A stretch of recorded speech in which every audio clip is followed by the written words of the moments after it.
it's been quite a day filled with a lot of information, and I know that it's a lot to take in. So it'll be nice to have that refresher so that we can go out and spread the news. I'm really honored to welcome up to share with us Cherie Holcomb, who is, from my knowledge, she's the chair of our working group for creation care and climate justice. So that's how I get to know Cherie, but she has a long history in the sciences as a PhD in molecular biology and cellular biology, and has done quite a bit of really important work out there, and then has chosen now to focus on creation care and climate justice. So help me welcome Cherie up so we can hear from her.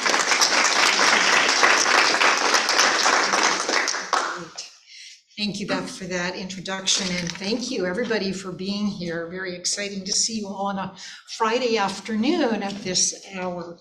Today we're going to talk about the crisis of biodiversity loss. And the climate crisis is urgently important and very often overlooked twin. So I hope to give you some insight about this issue. I do want to introduce a special guest. This is a ceramic artist, Vicki Gunter. She's sitting in the front here.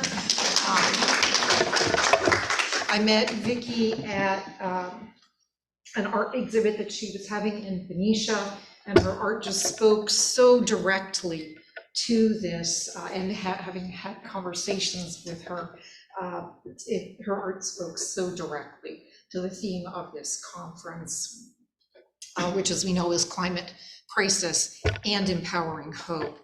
And I want to read you her one of her statements from her website. It says, "As a native Californian, the clay state, I love turning clay to stone.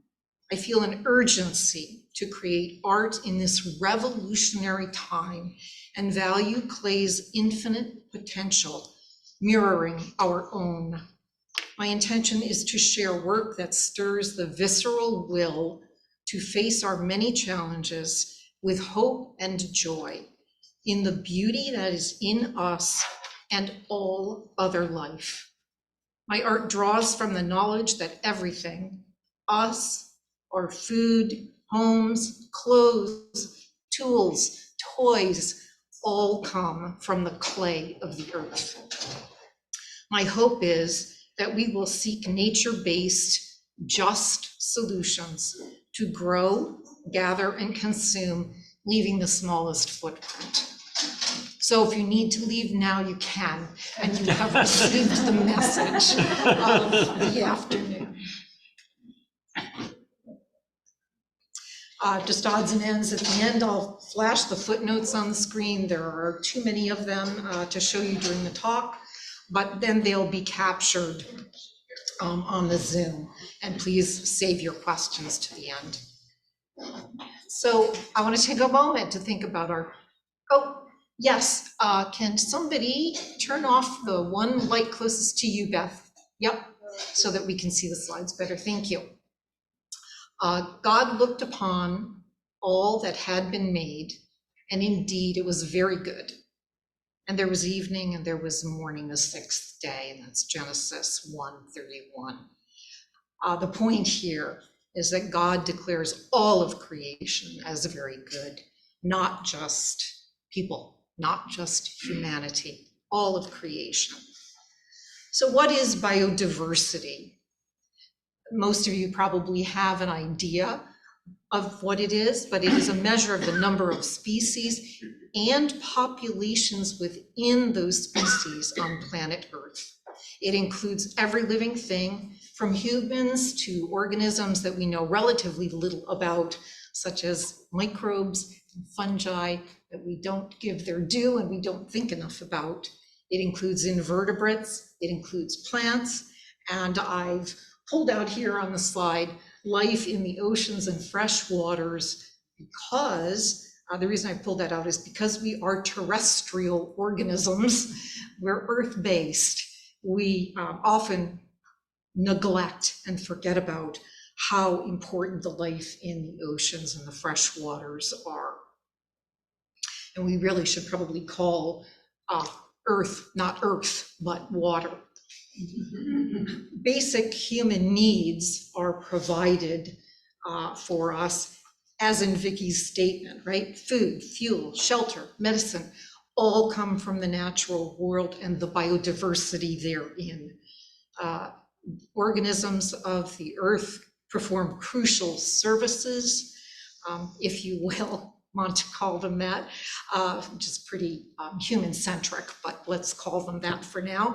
Pollination, seed dispersal, climate regulation, such as shade, water purification as water passes through soil that is bound by roots of plants, nutrient cycling and decomposition. This happens by microbes and fungi, but also birds like turkey vultures and many insects, and control of agricultural pests also by birds and insects, for example. Also, there are other potential benefits from biodiversity and retaining it. Many medicines that we know about now, well, maybe they're synthesized in the lab, they were originally discovered as compounds in nature from plants. And there are undoubtedly other compounds out there of medicinal value in species that we have not investigated, and hopefully we don't kill them off before we do. There are also other services from ecosystems that undoubtedly we do not understand yet. The interrelatedness of the biosphere is immense, and we simply don't know everything. There's also cultural value. Those of us who were here for the last talk in this room, that was discussed a lot in that talk, right? There's cultural value, spiritual and religious value in the biodiversity of life in various species. We often hear about that from our indigenous brothers and sisters, both in this country and around the world. And that the relationships we form with each other and the rest of nature shape who we are. Talitha talked about that in this room this morning. And I personally, having had access to nature, basically from walking out my door, my back door, into an area that we did not own, but I had access to, that had a stream, it had a forest, it had fields full of wildflowers because it was undeveloped. I cannot imagine not having had that. It is such an integral part of me. And also, nature in and of itself has intrinsic value. It has an inherent worth.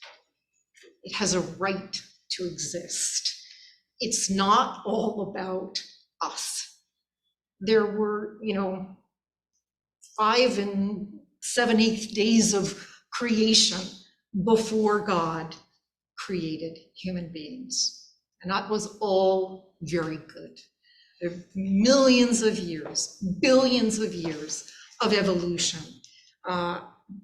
People have only been on this earth for like 0.01% of the time that there has been life on earth.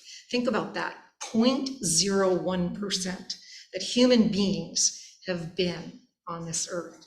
And yet you will see in this talk the incredible destruction that we are wreaking on billions of years of evolution.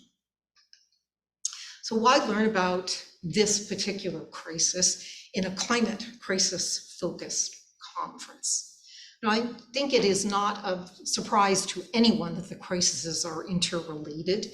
And I give a couple of examples there, but the one example that is pictured is a wildfire burn scar.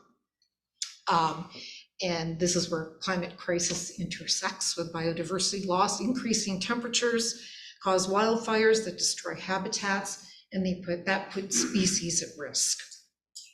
But, and this is an important point, biodiversity loss has additional distinct causes. It's not all caused by climate crisis. And the crisis of biodiversity loss would exist without the climate crisis because of our behavior and our choices. And it is existential in and of itself. So here I highlight insects because, as E.O. Wilson, a renowned ecologist, said, insects are the little things that run the world.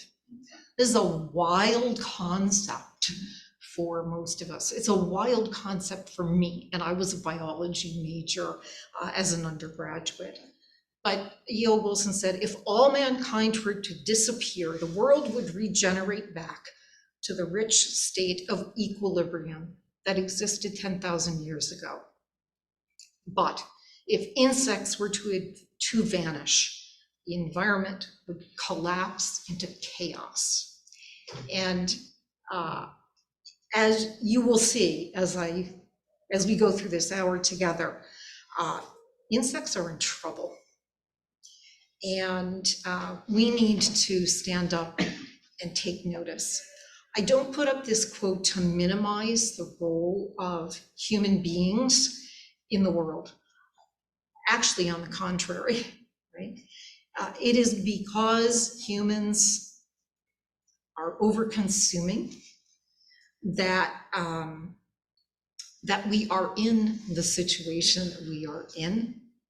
Humans do dominate the earth. The Bible is right.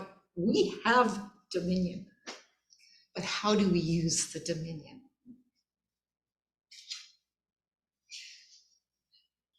Very importantly, I want to stress that, and here's where there is some tension between how we address the climate crisis and we address the crisis of biodiversity loss. Because the solutions proposed to address the climate crisis must take into account preservation of biodiversity. There will need to be compromises made. We certainly need to address the climate crisis, but we cannot ignore preservation of biodiversity or we will not survive, even if we solved the climate crisis. So I have a few examples of what I mean. So I hear people say, let's put solar panels out in the desert. I'm talking about the desert of California right now, Mojave. There's nothing out there anyway. I will tell you, that is not true. There are ecosystems, local ecosystems in the desert. They are fragile ecosystems. They are unique ecosystems, and we need to preserve them. So solar panel installation, when it happens in the desert, and it is happening, should not be done by the typical way that it is done, which is called blade and grade, which means they just mow out everything that's there, level every hill, and put in the panels. This picture actually shows a way to install solar panels that is retaining most of the desert environment. I'm not going to go into details, but there you have it. I'm going to highlight an issue here that I really did not know about until probably a year and a half ago. We have a tendency when we talk about solving the climate crisis to say we need to plant trees. Tree planting can be good in the right place with the right trees, but that is not everywhere. We need to do reforestation. We need to plant trees where they were before, where they belong. Prairies and grasslands, we have a European colonial mindset that everything should be forested, and we tend to think of prairies and grasslands as like just degraded forests. It is not true. And the UN committees working on biodiversity, did you know there were any? Yes, there are. They don't just work on climate. There are COPs, COP, Conference of Parties, that focus on biodiversity. We've done COP 15, we're coming up on COP 16 for that. They started after the COPs for climate crisis. But they call out grasslands as an important environment that is being ignored. So here's a quote: "Grasslands rank among the most imperiled and least protected biomes on Earth. They are disappearing even faster than forests, and much of what remains has suffered varying degrees of damage. Their decline threatens a huge chunk of the planet's biodiversity, the livelihoods of roughly 1 billion people, and countless ecological services such as carbon and water storage." So it's been estimated that the roots in a prairie, in a grassland, can actually sequester as much carbon as a forest.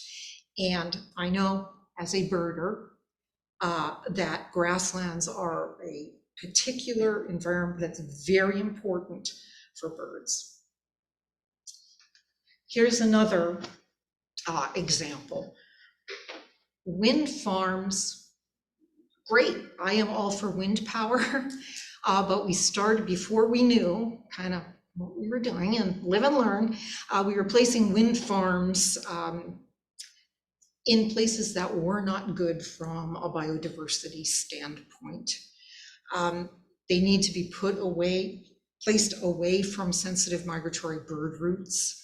And the older wind farms, like the one on the Altamont Pass, which was killing about 30 golden eagles, which are an endangered species. There were killing about 30 golden eagles every year, need mitigation. And there was a lawsuit brought by Audubon Society, among others, about this issue, this killing of the endangered species. And has been an agreement made now where these can be mitigated by replacing them with fewer, taller, more efficient turbines, with a newly developed bird detection system that stops the turbines when a bird, it uses AI, so, as I read, as the bird is drawing near. But also monitoring of bird kills needs to happen, so we see if these newly devised systems are actually working. So what's the status of global biodiversity? Some of you we're all aware that the Earth has always experienced extinctions, right? But the present extinction rate is occurring, it's vastly accelerated, tens to hundreds of times more rapidly than the background rate. I'll show you a graph in a little while. And we could well be headed toward what's known as the 6th mass extinction. The 5th was the extinction of the dinosaurs. When a mass extinction happens, it's defined as when greater than or equal to 75% of all species on the Earth die out. Those mass extinctions are rare, but here's the very important point. When it does happen, the existing ecological rules for success, so those that we know, okay, over geological time, it's been shown that, like, those rules, whatever they were, like at the time of the dinosaur, those rules for success no longer apply. And so the once dominant species can either become extinct, or organisms can either become extinct and disappear, or they're relegated to secondary roles. Food for thought. So this is a graph that shows extinctions since 1500. The year is on the bottom axis, and the cumulative percent of species driven to extinction is on the vertical axis. Now, these are just the vertebrate classes. Mammals and birds, you can kind of see in the age of seafaring and colonization, once that came in, they have not fared well. Okay, their rate of extinction has increased. By the way, in this shaded area way down here is what's considered as the background rate of extinction.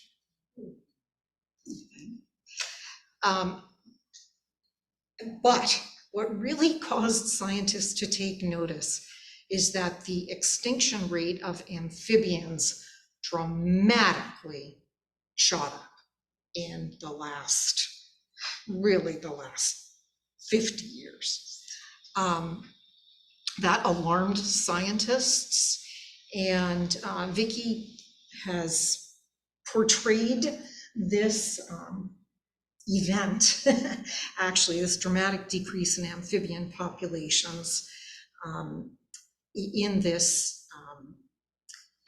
piece that I'm portraying here, or pictured here, called Global Warming.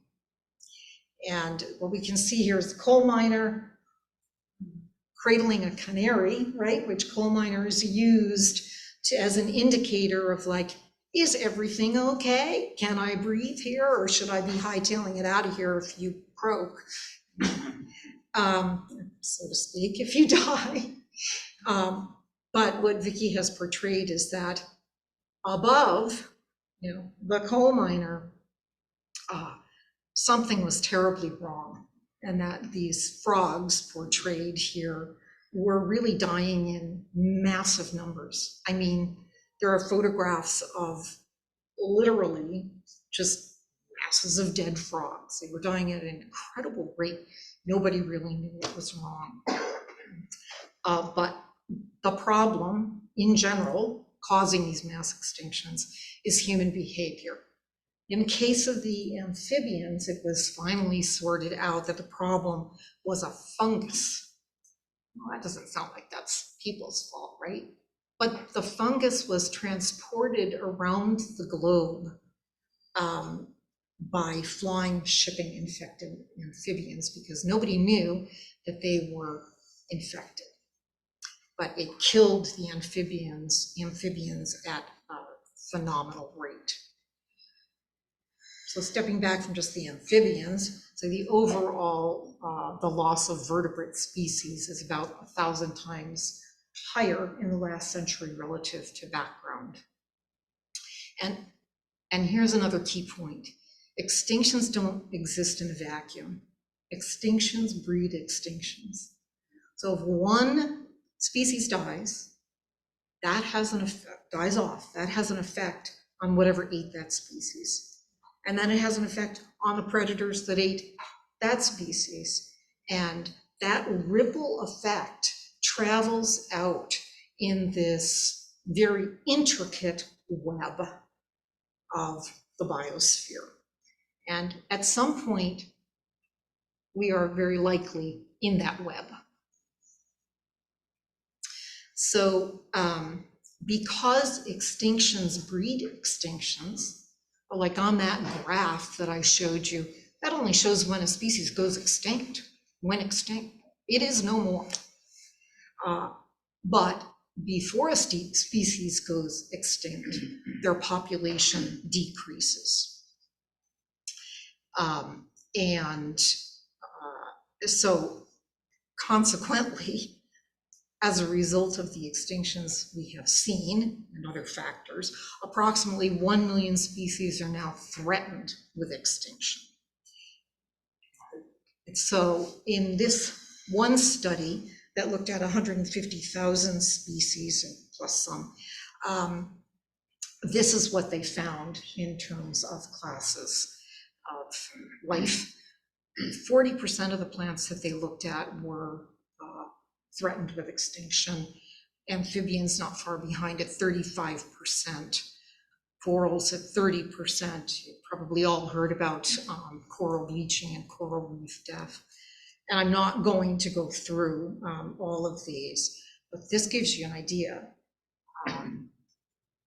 40% of plants, that's And this was a limited study, it was not a worldwide, not a global study, but it certainly gives one pause. So, as I said, populations overall are declining. In North America, as far as populations go, we have lost since 1960 about 30% of our birds. That doesn't mean we've lost 30% of our species. The populations have declined. So if you look in the sky, or in your backyard, you will see many fewer birds than previously. And I did mention coral reefs, but I want to focus on the fact where we talked about how important insects are, that there is what has been termed an insect apocalypse. So an article came out in the New York Times, which is where I was introduced to this term, right? That just kind of across the board, all around the world, insect populations are declining. And they've declined 75% in the last 50 years is what is estimated. And here's another mind-blowing percentage. Insects are 97% of the total species of animals on the planet. And we've lost 75% of their numbers. Other indicators of loss of problems that loss of biodiversity can cause. There are projections of no more wild caught seafood by 2048. Now, I mean, well, we can say, well, I don't know, I eat farmed salmon. You shouldn't, but maybe you do. And some people can opt not to eat wild caught seafood, but it is the primary food source for many poor people of the world. And they are right now going hungry. Biodiversity loss, as Cherie mentioned, it's a threat multiplier. When local ecosystems collapse, it exacerbates already existing problems, and it pushes societies to the brink of collapse. And when people are hungry, desperation sets in, and displacement or immigration is likely. So this beautiful piece by Vicky really reminds me, as I always need to keep in mind in my relatively privileged life that I lead, that people in the global South, and indeed people of color in the US and around the world, bear a disproportionate burden of environmental degradation. Find this piece here and move it.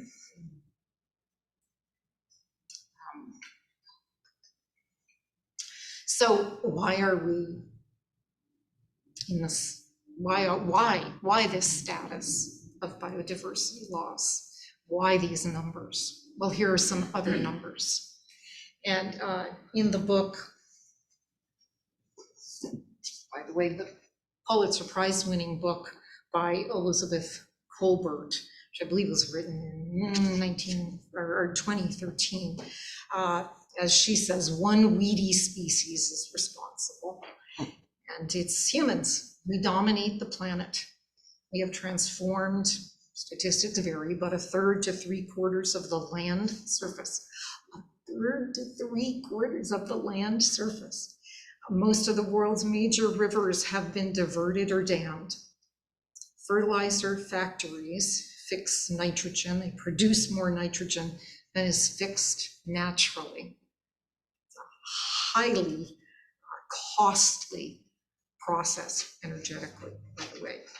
Fisheries remove more than 1/3 of the primary productivity of the ocean's coastal waters, and humans use more than half of the world's readily accessible fresh water runoff. Here's the deal. When all resources are being used by one species, this can only last for a limited amount of time. Now, no, we're not using all the resources, but we're using a vast majority of them. The ecosystem that creates the resources that we use will soon collapse. So if you don't really, it's like, what's an example of how that could happen? Well, to take an extreme example, if all the fresh water is used by humans, plants don't get any. Plants can't grow. If plants don't grow, no oxygen is put into the atmosphere, no topsoil is made, and we will have no food. And I'd like us to reflect, do a couple of just reflections with the next 2 slides, with the visuals on the next 2 slides and the information on the next 2 slides. So again, this is a ceramic sculpture by Vicki, and it's called One Nest. It shows a human infant and a baby bird entwined with one another. And here is a quote by Wendell Berry. By the way, the baby bird and the human infant, I think you can surmise, are begging for food. There is in fact no distinction between the fate of the land and the fate of the people. When one is abused, the other suffers.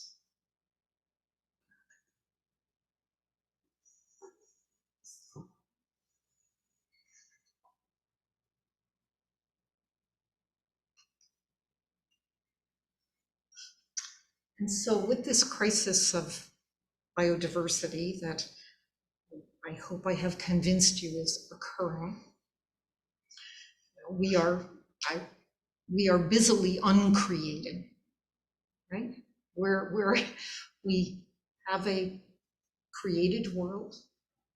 We are removing species. Our actions are causing species to disappear. And it has been termed an act of uncreating. That's human driven. And this blows my mind every time I say it. The enormous shifts in biodiversity have taken place in the last 50 to 100 years. I'm 67 years old.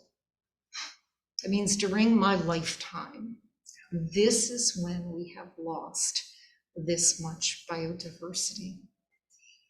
So it causes me to reflect. And I've certainly seen changes. Cherie asked what changes we may have seen.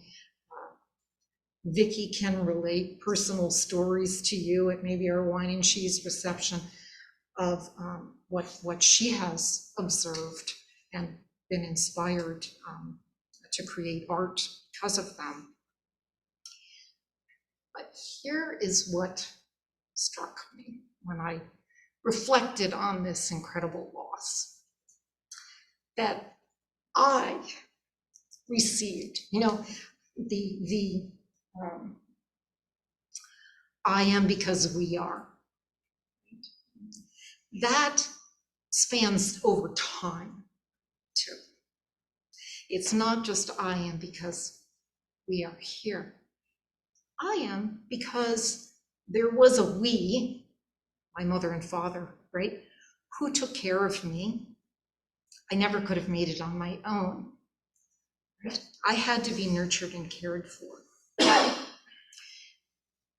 Also, but down through time, generations received from their human ancestors a livable world, a balanced global system that God created, or it evolved. I don't think those two things are not mutually exclusive, right? And here's the question: do we owe those who come after us the same? To give to them a livable world, a balanced system. It's been passed down through the millennium. So here are some more specific causes of biodiversity loss and actions to prevent it, because here we get into the hope. There is hope. Nature can heal itself if we give it a chance. So how do we kill, or how does this result? I highly recommend the documentary by David Attenborough called Extinction. And this brought a lot of things to my attention. And out of my realm of experience, but we kill them, we poach them. So an example of the northern white rhino that about 3 years ago, the last one died. That's it, no more. So don't kill endangered species or buy illegally traded animals or products. Pollution is another primary cause. I'm just calling out a couple of examples. Plastics. Sea turtles and birds consume them. A lot of other problems with plastics too, but practice living plastic free during Plastic Free July. I did this for the first time this past year. And then, the idea is then implement at least a change or two in terms of how can you reduce plastics. I don't have time to talk about all the problems with plastic. There are many, but I will tell you, you see the video one time where the sea turtle has the plastic straw pulled out of its nose, you will never want a straw again. Another example of pollution, fertilizer, runoff, animal waste runoff creates algal blooms that eventually kill water life because it results in oxygen depletion. So what can we do? We can reduce our consumption of animal products. Suzanne Jones talked about that. And we can buy or produce things organically and hopefully regeneratively, which is becoming more available. For the first time last Thanksgiving, I bought a regeneratively raised turkey. Quite amazing. Overfishing or bad fishing practices are a real problem. If you want to know why you should not eat Maine lobster, watch the documentary Entangled, which talks about the endangered North Atlantic right whale. There's estimated to be only about 350 left. Whether this drives the species to extinction or not, again, if you watch the documentary, for me, it comes beyond the point, because the intense cruelty involved is horrible. So I beg of you, don't eat Maine lobster. You can get California spiny lobster. Monterey Bay Aquarium Seafood Watch List has lists that are relevant to all parts of the country, and you can decide what to eat in a responsible manner in terms of seafood. Habitat loss and fragmentation worldwide is mainly due to large-scale agriculture, and 5 main products are responsible for global loss. They're beef, soy, which is predominantly used to feed the beef, palm oil, that's a tough one. Kind of here to stay, but you can at least look for Rainforest Alliance certified products. Chocolate and coffee, I actually have some handouts over there. If you want to, if you're interested, you can take a photo of it or take a handout. You can buy some ecosystem friendly chocolate and coffee. It is becoming available, but I do, and I'm not going to talk about this in detail at all, but I will say this: simply having shade grown coffee or shade grown chocolate is not enough. The shade needs to be provided by native trees, not planted in a monoculture, because that is when you have the plants that can support the native insects, which will support the native birds, and birds are an indicator species. So these coffees and chocolates they're labeled bird friendly, but it really is an indicator that it's ecosystem friendly. So I'm going to switch right now to what is probably the most controversial part of my talk. Forgive me, my landscaper friends. But I am going to quote a lot from this book, get back to the microphone, Nature's Best Hope by Doug Tallamy, who is a professor at the University of Delaware in the departments of entomology and wildlife ecology. So habitat loss in the US is due to management of private and public properties. And invasive species proliferation is caused by the same problem. And in other words, and I am as guilty as the next person. I did not learn about this until 2020, all right? We have favored exotic species in our garden. And so I would ask that if you take away nothing else from this talk about something that you could do, I would ask that you consider landscaping part of your property or your planter box with native plants that are native to your county, not just California at large. And I'm going to talk a lot more about this. And herein lies hope, right? So Doug calls the book Nature's Best Hope, a new approach to conservation that starts in your yard. We're not all property owners, but many of us are. And if not, we maybe have a planter box outside on a patio or a balcony.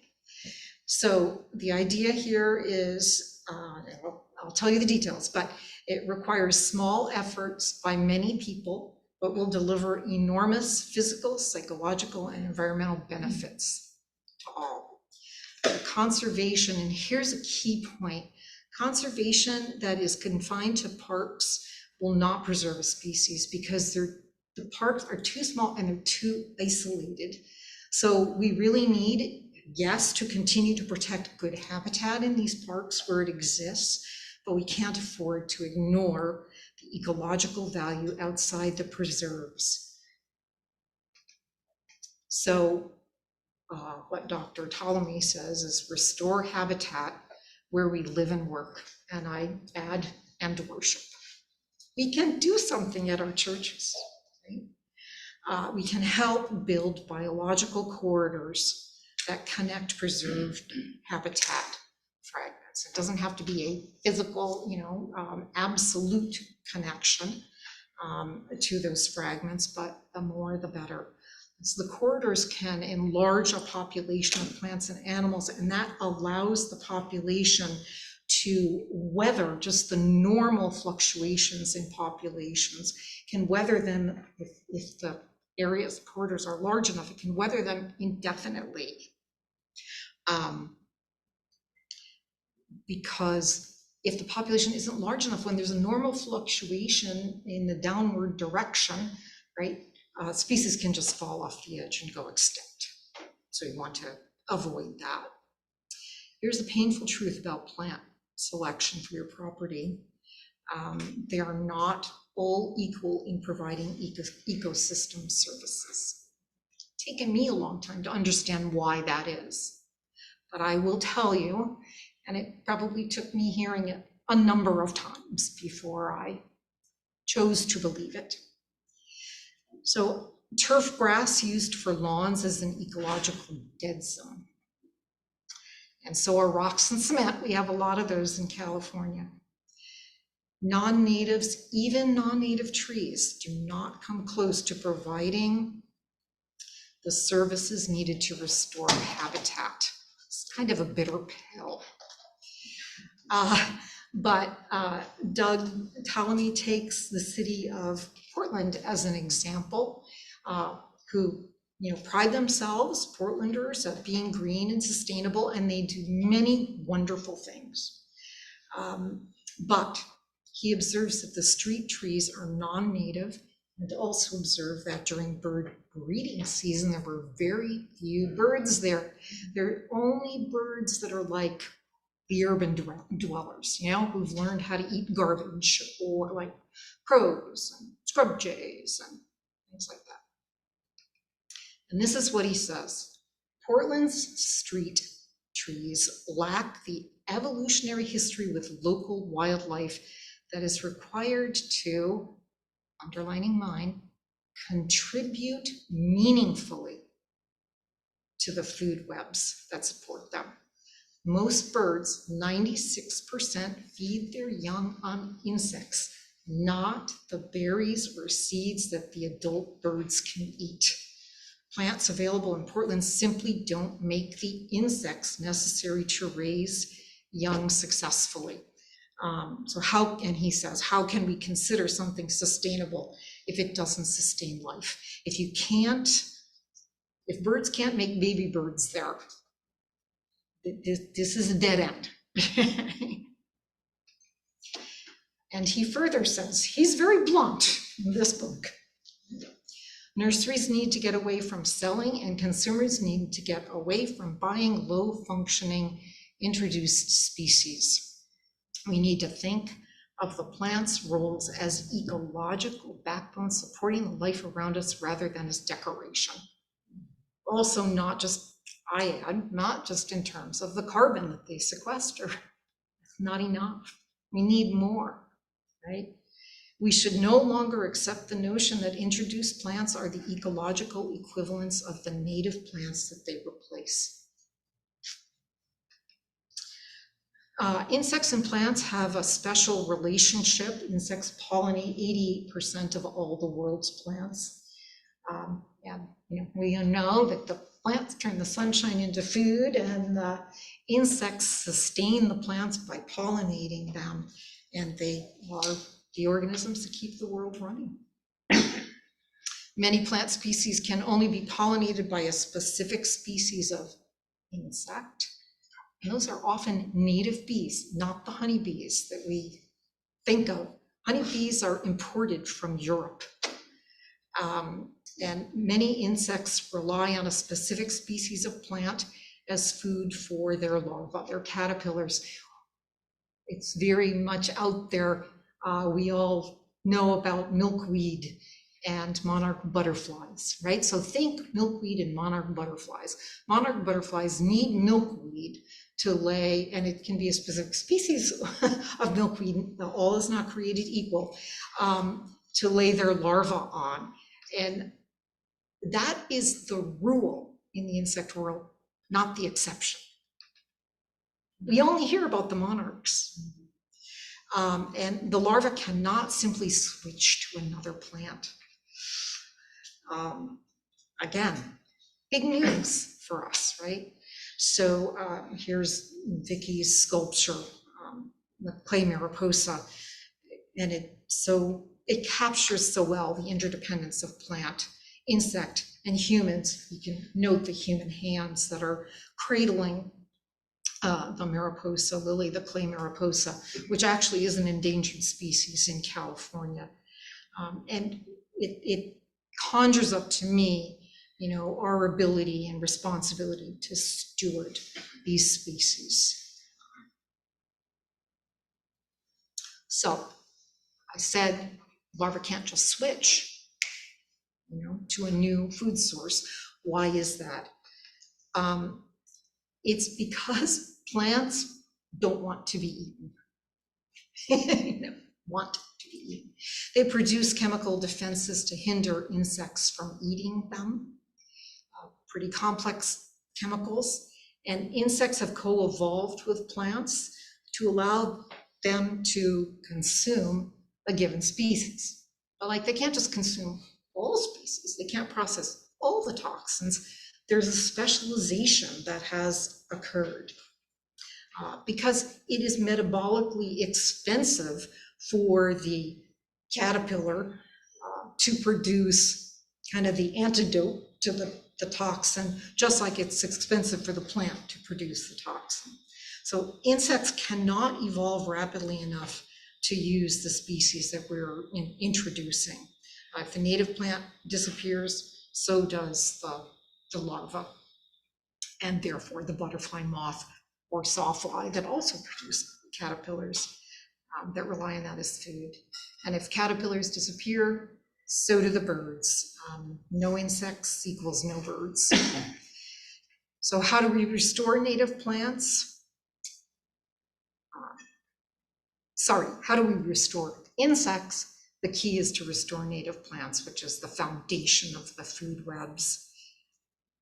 And then again, here comes the difficulty, right? What native plant species? There are thousands of them in California alone. So what Ptolemy suggests is to focus on those that breed or can support the most caterpillars, because there are some species like oak supports something like 500 and some species of larvae. So that's a good place to start. And the other thing he suggests focusing on is I should have done a quiz, like how many species of native bees do you think there are in North America? There are 4,000 species of native bees. There are 1,600 species in California alone, actually. And they are responsible for the pollination required by plants. And again, not the European honeybee. And I want to tell you that yellow jackets are not a bee, they're a wasp. So we're not asking people to, encourage yellow jackets to come into your yard. And the vast majority of the native bees can't sting, and the others basically don't, unless you're, go to pick them up. Some of those bees are about that big. You probably have seen them and not realized that you've seen them. Take a look, if you plant native plants, you will see some. Where to get suggestions specific to your county for native plants? Wonderful resources, this Audubon Society, it's the National Audubon Society, Plants for Birds. You can put in your zip code and it will spit out for you. I put in my zip code and first, there were like 163 species that popped up. Oh, overwhelming. But it has a tab, the best species, and it told me the 20 best species. I can deal with that. And then there are other ones. Got a handout up here if you would like some information on where to get the plants, what plants to get. So, okay, if I've convinced you that maybe you're going to look at getting some native plants, you might be asking, but now where do I plant them? I mean, I have this yard already. It's beautiful. And what Doug Ptolemy says is, and this is across the US, right? There are millions of acres of lawn. Maybe we don't have so much lawn here in California, but back east, lawn's a big thing. Having come from upstate New York, I can attest to that. But that acres of lawn can be quickly restored to viable habitat by untrained citizens with minimal expense. It's not no expense, I'll tell you that, and without costly changes to infrastructure. And he poses the question, what if each landowner made it a goal to convert half of their lawn to native plantings? Even with moderate success, that would be 20 million acres restored, and that's bigger than the combined land areas of all these major national parks that we think of. He says this, and he dreams big, right? So this would be the country's largest park system. And he suggests calling it the Homegrown National Park. And he put forth that idea in 2019 in that book, and this has now been launched. There's a website, and you can be part of it. So can our churches. You can get on the map here. There are 35,618 people on the map as of a couple of days ago. Some parting thoughts from him,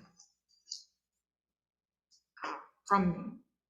None of us has the right to destroy the diversity of life that once thrived on our properties, life that is required to run the ecosystems that keep us and our neighbors alive. If we're not using our properties to produce the things that we need as a species and for other species, where are they coming from?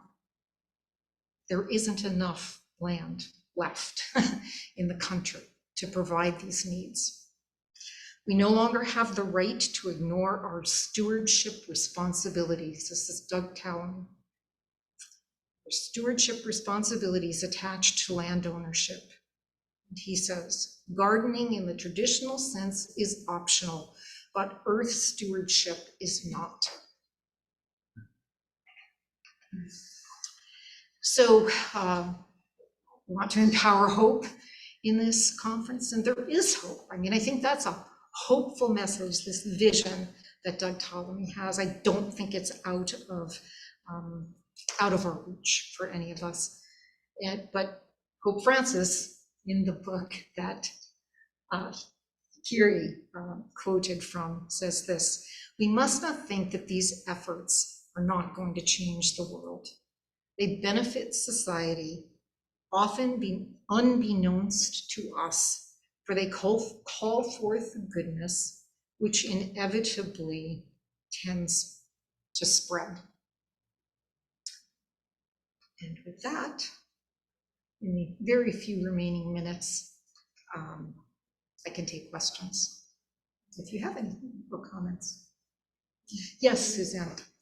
What do you think about beekeeping, and are honeybees competing with our native bees? Yes, they are. And there was a really recent article in the New York Times talking about the beekeepers who don't want you to get more bees because the European honeybee.